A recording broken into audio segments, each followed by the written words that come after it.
السلام عليكم البنات، كيف بقيتوا؟ لاباس عليكم؟ اموركم مزيان؟ يلقاكم هذا الفيديو على خير وبخير. اليوم ان شاء الله غادي نوجد معكم الفلفله الحمراء.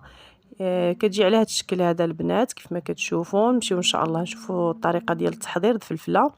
هنا البنات عندي واحد القياس الفلفله. نبداو بعدا بسم الله على بركه الله. هنا عندي واحد القياس ديال كيلو ديال الفلفله. من بعد البنات ما جبتو غسلته وراني كنقشر فيها البنات. كنزول ديك كيف ما كتشوفوا ديك القلب وديك الزريعه اللي كتكون لداخل. ضروري نحيدو الزريعه كامله حيت ديك الزريعه باش ما تعطيناش المروره الفلفله. هاد الفلفله البنات راها صدقت ليا حاره، يعني ممكن هاد يعني تجينا على شكل هريسه. هي ما حراش بزاف ولكن شي شويه ديال الحرور فيها، يعني فيها البنه ديال الحار. هنا البنات غادي نقطعها من بعد ما ساليتها كيف ما كتشوفوا. غادي نقطعها بطريقه عشوائيه.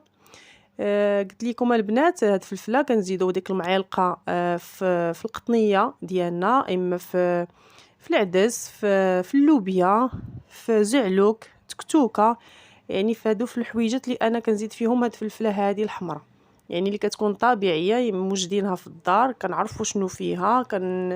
حنا يعني السيده اللي كتوجدها كتعرف شنو كتوجد في دارها، ماشي بحال اللي كتكون مشريه في الزنقه.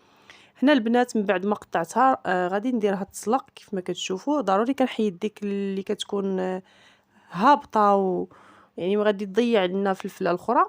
راني كنزولها هذه ما غاديش نديرها حيت ما صالحاش. هنا كندير واحد الكاس ديال الماء. من بعد ما درت داك الكاس غادي نرجعها تسلق البنات. هنا من بعد ما تسلقت معنا ديك الفلفله، يعني طابت على خاطرها كيف ما كتشوفوا البنات. يلاه حيدتها من فوق البوطه او من فوق النار. غادي نديرها في هاد الاناء هذا وغادي نخليها تبرد. كيف ما كتشوفوا راها طايبه. غندير لها شويش ديال الملحه حيت انا في الاول طيبتها يعني يلاه بالماء طيبتها. دابا كنزيدوها الملحه. علاش كنديروا لها الملحه؟ باش تصبر معنا واحد المده في الثلاجه. وهنا البنات الخل هو اللي غادي يخليها هي والملحه اللي غتصبر يعني في الثلاجه لاطول مده معانا. هنا البنات من بعد ما بردات راني غادي نطحنها.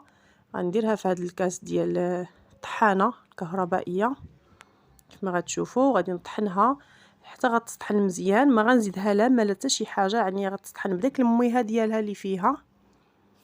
ما تزيدوهاش البنات الماء. وهنا البنات من بعد ما غادي نطحنها ان شاء الله كيف ما كتشوفوا كتجينا على هذا الشكل هذا. هانتوما البنات راني درتها في الصفايه وكنصفيها، يعني راه كيهبط داكشي اللي مصفي كيهبط، وديك القشور ديال الفلفله غادي يبقى في الصفايه البنات. وضروري البنات كنوجدوا قريعات اللي كيكونوا معقمين ومغسولين مزيان وممسوحين ما فيهمش الماء، باش غادي نديروهم ان شاء الله في الثلاجه باش يبقاو معنا لاطول مده، يعني حتى كتسالى ديك الفلفله.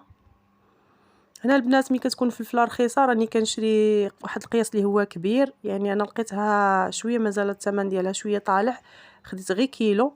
ومن بعد ان شاء الله غادي نجيبها وغادي نوجد يعني القياس اللي هو اللي محتاجاه اللي غيبقى ليا في الدار. هنا البنات كيف ما كتشوفوا راها كتجي شي شويه خفيفه كيف ما كتشاهدوا. هنا في هذه المرحله هذه اللي بغى يرجعها فوق البوطه تقلى يرجعها، اللي ما بغاش يخليها غير هكا. وكنعمروها في القريعات ديالنا وكنديروا لها شويه ديال الزيت وكتجي على هذا الشكل. ونتلاقاو في فيديو جاي.